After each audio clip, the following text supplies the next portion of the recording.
Hola, ¿qué tal? ¿Cómo están? Nos da mucho gusto saludarles. Soy el pastor Raimundo Aguilar de la Eclesía Cristiana El Remanente. En esta iglesia tenemos como propósito adorar a Dios, amar al prójimo y alcanzar al mundo. Y nos da mucho gusto que te puedas conectar para seguir los mensajes que transmitimos. Pedimos tus oraciones. Dios te bendiga. Que tengas un muy buen día. Gracias a Dios por esta lectura. Les pido por favor que mantengan sus Biblias en este pasaje muy interesante de Segundo de Reyes, capítulo 5.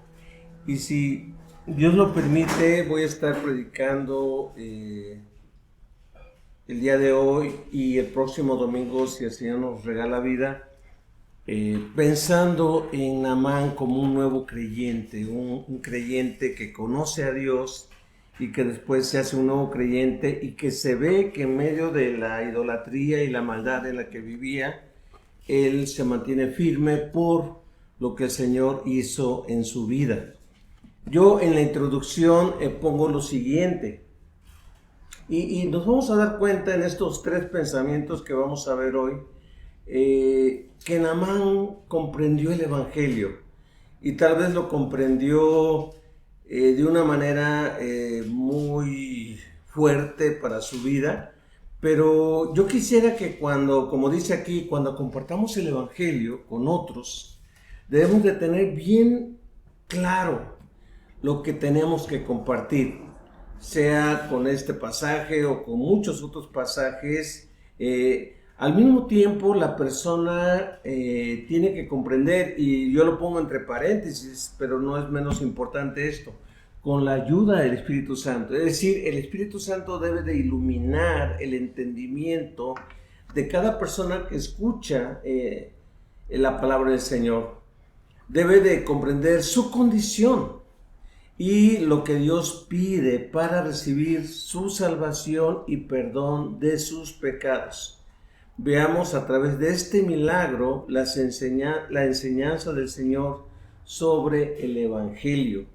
Y basado en la declaración emocionante de Naamán, yo le titulé a este mensaje, comprendemos que el Dios de la Biblia es único. Comprendemos que el Dios de la Biblia es único y vemos tres razones por las cuales Naamán y cada persona comprendemos que Dios es único. El primer pensamiento que les quiero dejar es cuando vemos que no hay salvación fuera de Él. No hay salvación fuera de Él.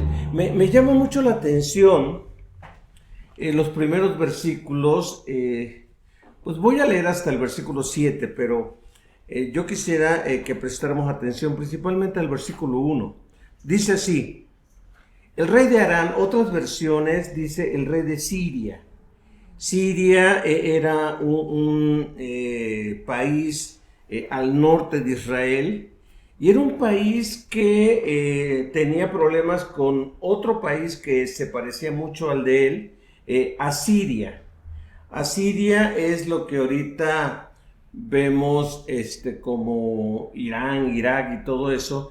Y Siria era otro país que me parece que actualmente es un país árabe también. Así que Aram o Siria es el mismo país, y su capital en aquel tiempo era Damasco. Ustedes recuerdan un personaje bíblico que en su camino a Damasco pues conoció al Señor fuera de las fronteras de Israel. Dice: el rey de Aram sentía una gran admiración por Naamán, el comandante del ejército. Otra versión dice el general del ejército, porque el Señor le había dado importantes victorias a Aram por medio de él. Pero a pesar de ser un poderoso guerrero, Naamán padecía lepra. En ese mismo tiempo, los saqueadores arameos o sirios habían invadido la tierra de Israel, y entre sus cautivos se encontraba una muchacha a quien habían entregado a la esposa de Naamán como criada. Cierto día, obviamente tiempo después, la muchacha le dijo a su señora: si mi amo tan solo fuera a ver al profeta de Samaria, él lo sanaría de su lepra. Entonces Naamán le contó al rey lo que había dicho la joven israelita. El rey, dice versículo 5, dice: ve a visitar al profeta, aunque son nuestros enemigos. Dice: ve a visitarlo. Le dijo el rey de Aram: te daré una carta de presentación para que se la lleves al rey de Israel. Entonces Naamán emprendió viaje y fíjense, llevaba de regalo 340 kilos de plata, 68 kilos de oro y 10 mudas de ropa. La carta para el rey de Israel decía: mediante esta carta presento a mi siervo Naamán, quiero que lo sanes de su lepra. Cuando el rey de Israel, versículo 7, leyó la carta, horrorizado rasgó sus vestiduras y dijo: este hombre me manda a un leproso para que lo sane. ¿Acaso soy Dios para dar vida y quitarla? Creo que solo busca pelear conmigo. Ahora, yo le puse, recuerden, a este primer pensamiento cuando vemos que no hay salvación fuera de él. Yo he estado meditando acerca de cómo llevar las buenas nuevas a las personas en necesidad, o a las personas en dificultades, o a las personas que están pasando por aflicción. Pero vean, Naamán, tal vez tú digas: bueno, ¿y qué tiene que ver Naamán con esto? Porque dice que Naamán era un general. Y no solamente era un general victorioso, sino que dice que era agradable. El rey de su país lo admiraba mucho. Y no solamente el rey, el pueblo de los sirios lo admiraba. Era fuerte, era guerrero. Es muy interesante también que muy pocos pasajes del Antiguo Testamento dice: y Dios le dio victorias a Naamán. Es decir, ¿cómo es posible que siendo un extranjero, siendo de un pueblo pagano, siendo fuera de Israel, cómo es posible que Dios le diera éxito en su trabajo de guerrero?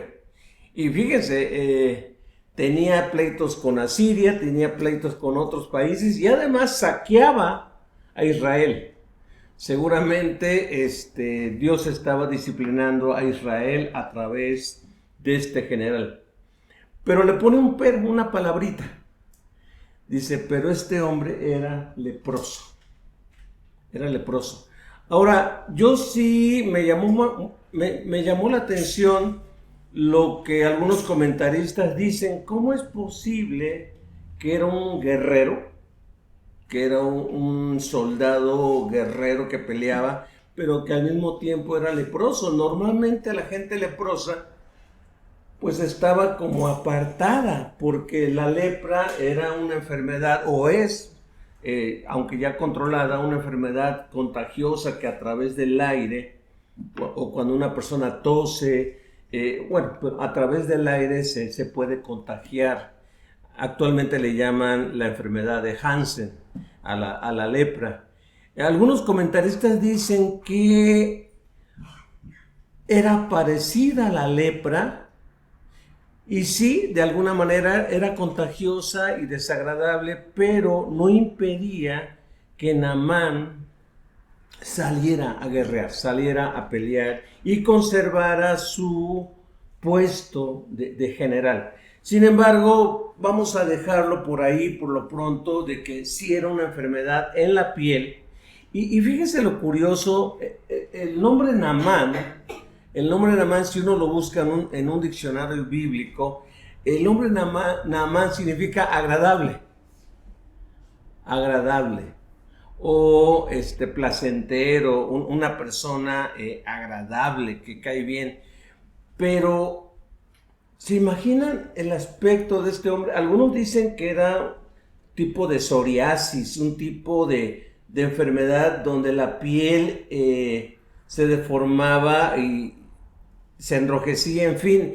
Y ver a una persona con una enfermedad en la piel, sí, no solamente llama la atención, sino que uno dice, ay, debe estar sufriendo, debe estar pasando momentos difíciles. Entonces, era un hombre exitoso, era un hombre amado, apreciado, era un hombre victorioso, pero con lepra. Y seguramente había consultado con los dioses sirios y con toda una gama de ídolos para ser sanado.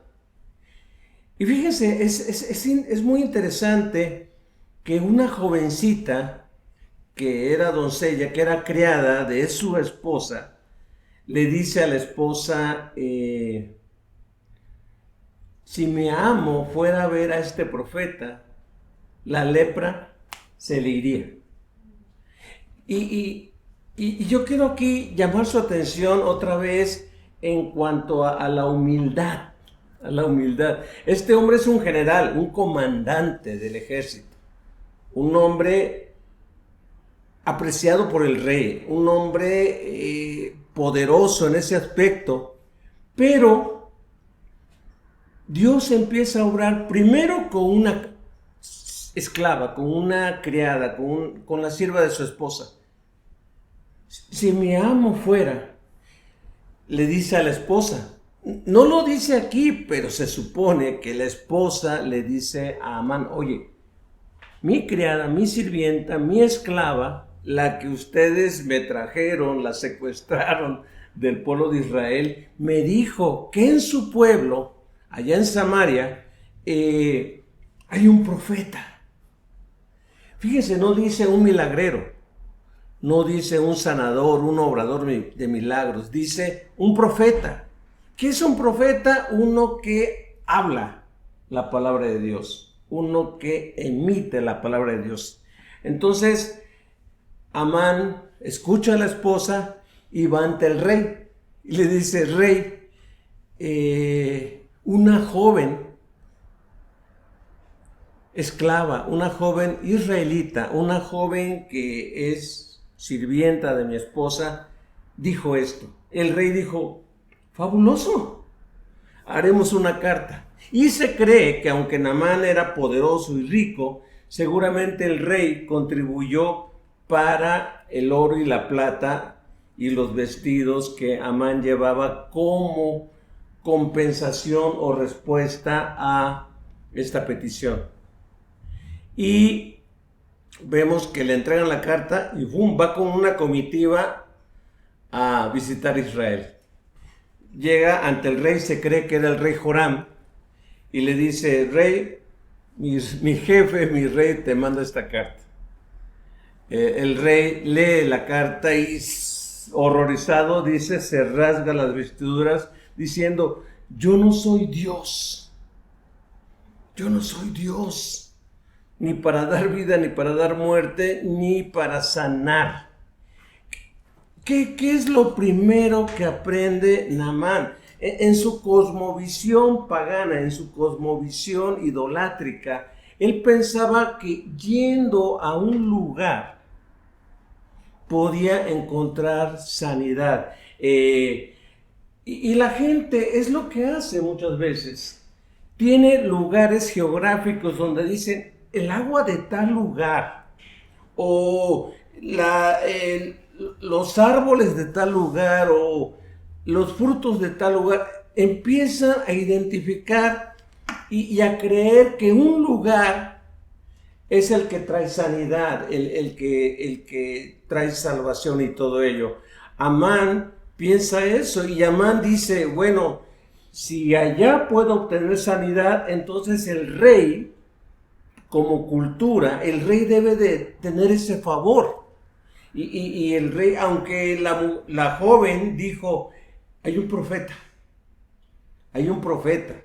No dijo el rey, dije, hay un profeta. El rey se aflige y dice, yo no soy Dios para dar eso. ¿Qué significa? Que la primera lección que tenía que aprender Naamán es que la salvación estaba fuera de él. Él podía ser muy exitoso, muy apreciado por el rey, podía tener cartas de recomendación, podía tener acceso a muchas cosas, pero aquí se ven involucrados dos reyes. El rey Joram de Israel dice que se horroriza y dice: yo no puedo ayudarte, yo no soy Dios. Dios es el único que te puede ayudar. Ahí Naamán se da cuenta que el Dios de Israel está por encima y muy aparte de cualquier carta de recomendación, de cualquier tipo de relación, por muy importante que sea, de cualquier logro que pudiera tener. Este hombre era un general, era un comandante en jefe, era una persona con muchas victorias. Ninguna de esas cosas podía traerle limpieza, ninguna de esas cosas, ni que fuera muy apreciado y admirado por el rey, ni que tuviera acceso directo con el rey, ni que tuviera muchos bienes que ofrecer.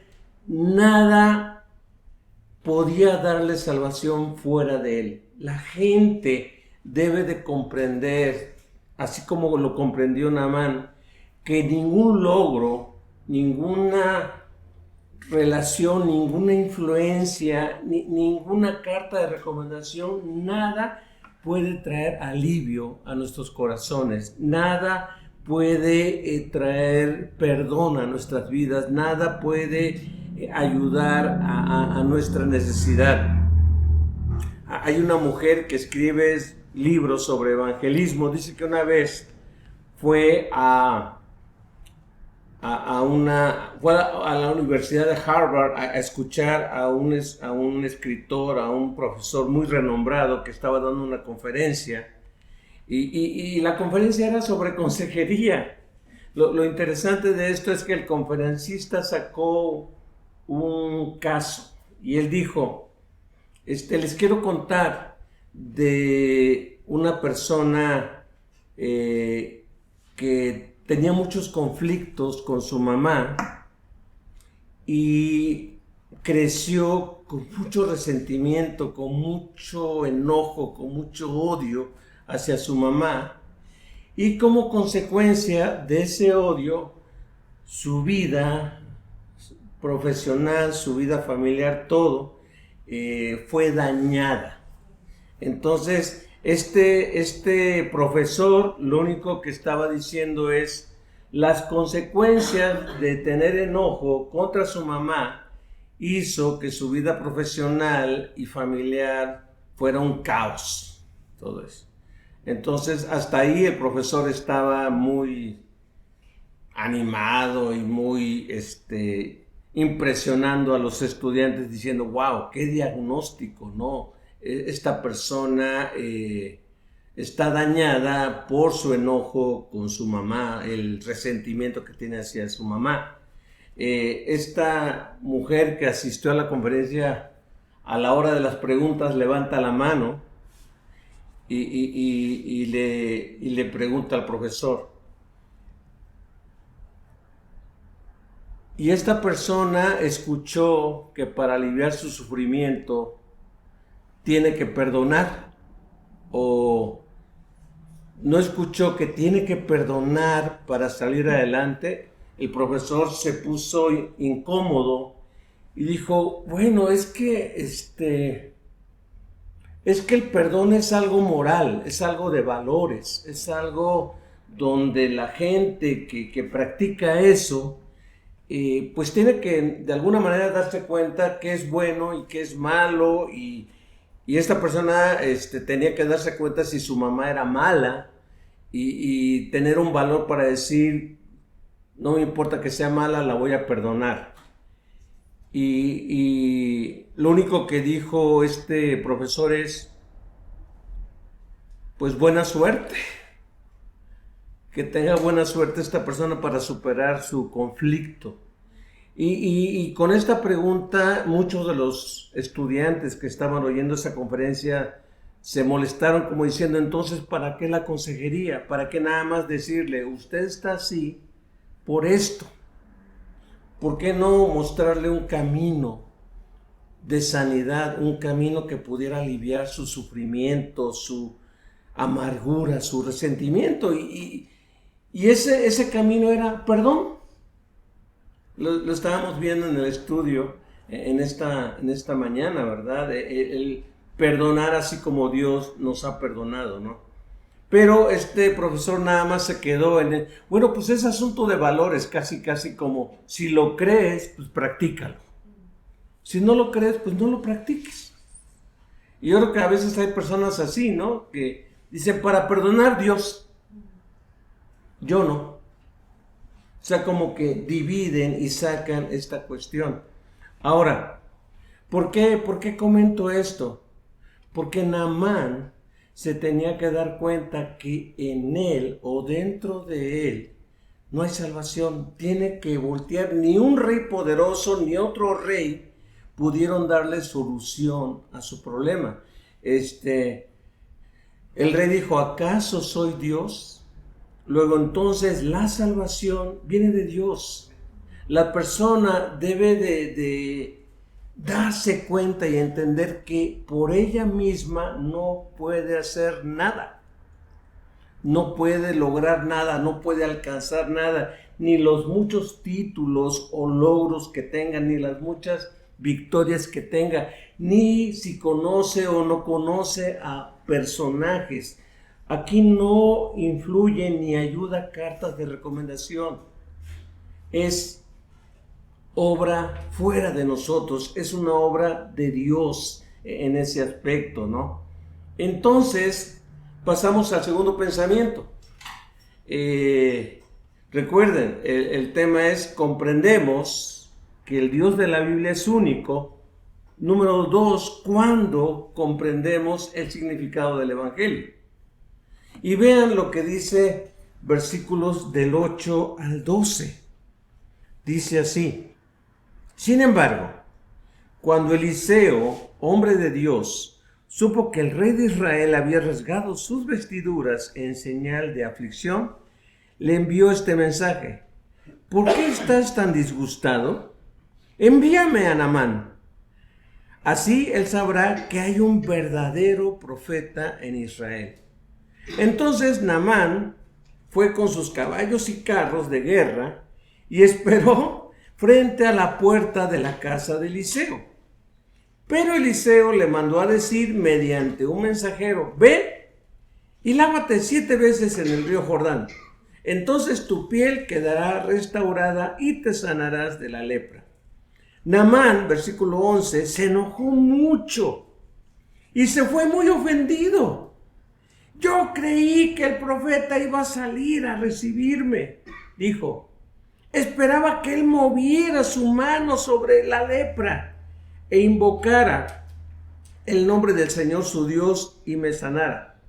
¿Acaso los ríos de Damasco, el Habaná y el Farfar no son mejores que cualquier río de Israel? ¿Por qué no puedo lavarme en uno de ellos y sanarme? Así Naamán dio media vuelta y salió enfurecido. ¿Cuál es el significado del Evangelio? Que tú no tienes que lograr nada para tu salvación. Tú no tienes que hacer nada. Es muy interesante que Eliseo le dice al rey Joram, al rey de Israel, le dice: envíamelo para que sepa que hay profeta. Es decir, que sepa que hay un mensajero de Dios, que sepa que hay alguien que habla palabra de Dios, que sepa, no dice que sepa que hay un milagrero, que sepa que hay uno que puede sanar, no, dice que sepa que hay uno que habla la palabra de Dios. Va a escuchar palabra de Dios y tal vez tú digas: ¿en dónde aparece en todo este pasaje un mensaje evangelístico? Es muy interesante lo que sucede, pero ahí el mensaje del evangelio, ahí va. Vean, entonces Naamán va con toda el glamour de los carros de caballo, sus carros de guerra, sus mulas, todo, la gente que va con él. Ha de haber sido impresionante estacionarse frente a la casa de Eliseo. Y oh sorpresa, Eliseo no sale. Eliseo manda un mensajero, ¿no? Y Naamán está así. Dice el profeta que vayas al río Jordán y te metas 7 veces en sus aguas y vas a quedar sanado. Vean la comprensión del evangelio, la comprensión del mensaje de Dios. ¿Qué? ¿No saben quién soy yo? ¿Por qué no salió él? ¿Por qué no vino a hablarme él? ¿Qué falta de cortesía? ¿Qué falta? Y Eliseo, lo que pasa aquí, no nos lo dice abiertamente la Biblia, pero Eliseo posiblemente, guiado por Dios, no hubo una confrontación en cuanto al orgullo o la soberbia de Naamán. Aunque era una persona agradable y su nombre significa agradable, había todavía orgullo en él. Y había seguramente soberbia al llegar con todo esa caravana, ese grupo de personas. Debe haber sido algo impresionante estacionarse frente a la casa de Eliseo de esa manera. Y Eliseo dice: ve y lávate. Nada más. Dice: yo esperaba que este hombre saliera y empezara a mover las manos sobre la lepra y todo eso. Y así hay personas, ¿verdad? Mueven su cuerpo, hacen infinidad de cosas, llaman la atención para hacer algo más espectacular. Dice, ir a un río, y el río Jordán no es un río tan bonito. Es un río que a veces no es tanto como el río Grande o el río Bravo, que a veces lo han canalizado y todo eso y lo mueven a la voluntad del hombre. A veces el río Bravo es un río sí caudaloso, pero en otras partes es un río chiquito. Es un río donde uno puede caminar y muchas veces por el polvo es un río que está turbio. Entonces Naamán dice, en Siria hay mejores ríos. Hay ríos que bajan de la montaña, ríos transparentes, ríos frescos y todo esto. ¿Y quieren que yo vaya?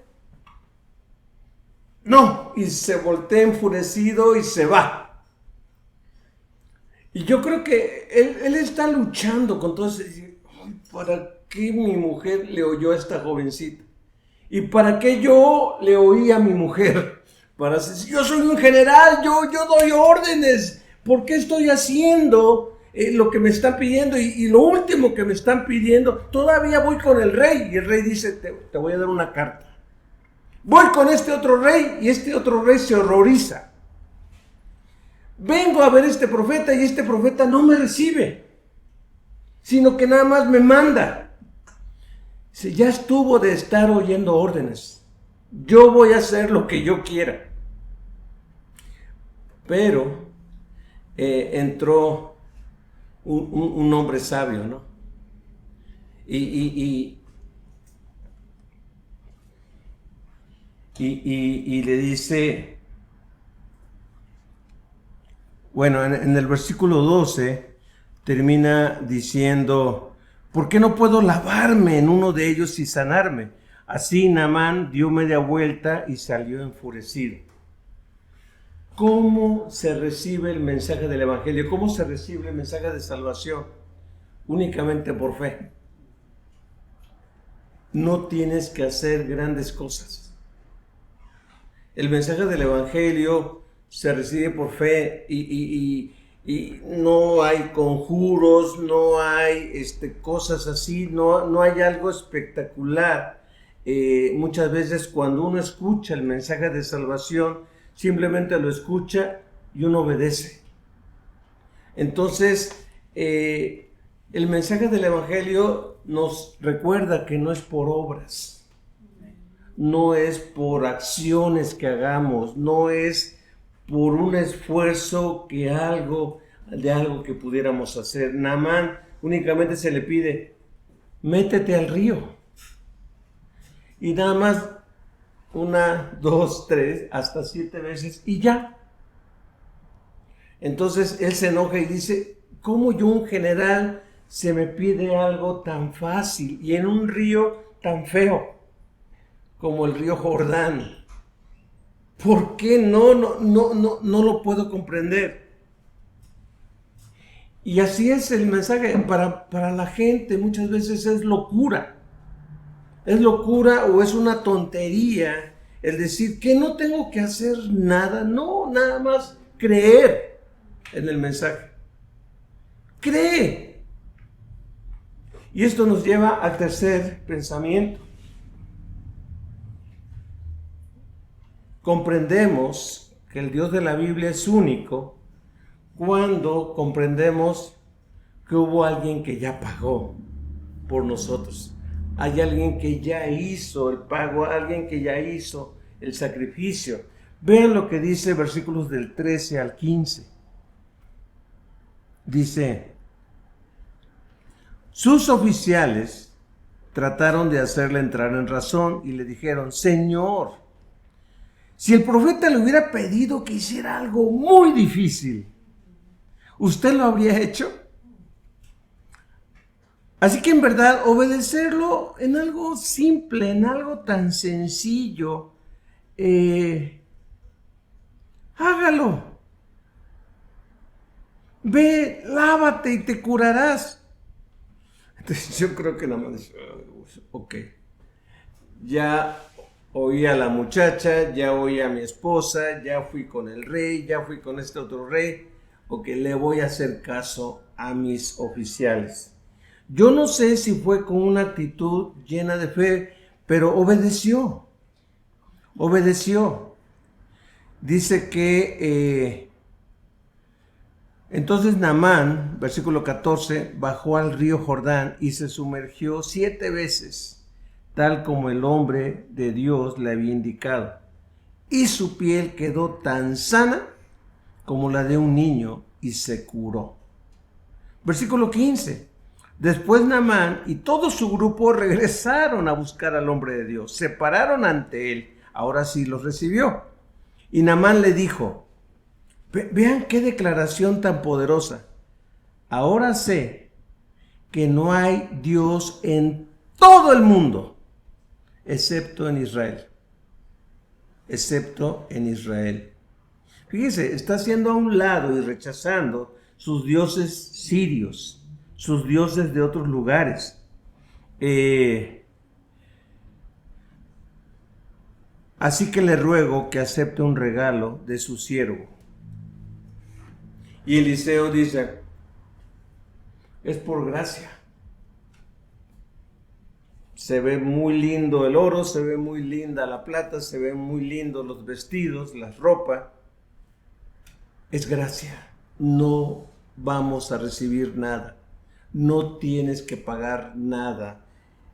La salvación, la sanidad, el perdón. Muchas veces se asociaba la lepra o esta enfermedad de la piel con pecado, con contaminación. Y este hombre se vio perdonado y hizo un repaso de su historia y vio que los dioses sirios no le habían funcionado y vio que otros dioses no le habían funcionado. Y casi es una declaración como Rahab, la mujer, la prostituta de Jericó, que le dice a los espías, nos damos cuenta que no hay Dios arriba del cielo más que el Dios de ustedes, y no hay Dios debajo de la tierra más que el Dios de ustedes. Por eso quiero, por favor, que tengan misericordia para mí y mi familia. La declaración de Rahab es un rechazo a todos los demás dioses y es una rendición, una entrega al Dios de Israel, al Dios verdadero. ¿Cómo sé que Naamán se convirtió? No nada más por su sanidad, sino por el fruto de su sanidad. Vean lo que dice después de que Eliseo, y esto no estaba en el pasaje, sino voy a tocarlo parte de la próxima semana. Dice cuando Eliseo le responde en el versículo 16, tan cierto como que el Señor vive, a quien yo sirvo, no aceptaré ningún regalo. Aunque Naamán insistió en que aceptara el regalo, Eliseo se negó. Pero vean entonces lo que hace Naamán, versículo 17. Entonces Naamán le dijo, está bien, pero permítame por favor cargar 2 de mis mulas con tierra de este lugar. Todavía un poco esa cosmovisión de la tierra tiene algo que ver con Dios. Así que quiero llevarme esta tierra para en el lugar donde yo estoy hacer como un altar, hacer un lugar donde yo adore a Dios. Vean lo que dice. Con tierra de este lugar y la llevaré a mi casa. Dice, a partir de ahora nunca más presentaré ofrendas quemadas o sacrificios a ningún otro Dios que no sea el Señor. ¡Wow! ¡Qué tremendo! Y luego, él es bien honesto, ¿no? Dice, sin embargo, que el Señor me perdone en una sola cosa. Cuando mi amo el rey vaya y se apoye en mí, cuando mi amo el rey vaya al templo del Dios para rendirle culto y se apoye en mi brazo, que el Señor me perdone si yo también me inclino. O sea, digo, yo nada más estoy cumpliendo con mi amo el rey, pero que Dios me perdone. A Él nada más va a ser mi adoración, a Él va a ser mi servicio. Pero por favor, que Dios me perdone cuando el rey me diga, acompáñame. Acompáñame a adorar a este Dios pagano. Dice, yo nada más voy a estar con Él, acompañándolo, y sí me voy a inclinar, pero mi corazón le pertenece al Dios de Israel. Es impactante esto. Se lleva tierra, pone un altar en su casa y todos los días adora al Dios de Israel. Es un hombre transformado, es un hombre cambiado. Pero él entendió, que no era por sus privilegios. La salvación está fuera de él. 2, es por gracia. No le va a costar nada. Y 3, hubo alguien que ya pagó. Jesucristo ya pagó. Si hubo un pago. Si hubo alguien que aunque a él no le costó nada, hubo alguien que pagó en una cruz para nuestro perdón, para nuestra limpieza. ¿Qué me puede dar perdón? Solo el sacrificio de Jesús. Solo de Jesús la sangre. Solamente el sacrificio de Jesús. En él hay un manantial de perdón y de vida nueva. Concluyo diciendo lo siguiente. Es impresionante, de acuerdo a su cosmovisión, cómo Naamán llegó a la conclusión de que no hay Dios en ningún lugar, sino en Israel. Es decir, es el único Dios verdadero a quien se le puede adorar y en quien no hay engaño. No es su pueblo, es Dios el único. Nosotros no debemos de estar preocupados en hablar de nosotros. Debemos de hablar de Él. Oremos. Bendito Señor y Padre nuestro, gracias te damos, Señor, por este milagro, pero más que por este milagro, por esta declaración tan poderosa de este hombre agradable, de este hombre poderoso, pero que se tuvo que despojar de todas sus credenciales, de todo su poder, de todos sus favores, para darse cuenta que es solamente por la gracia de Dios que uno puede obtener perdón y sanidad.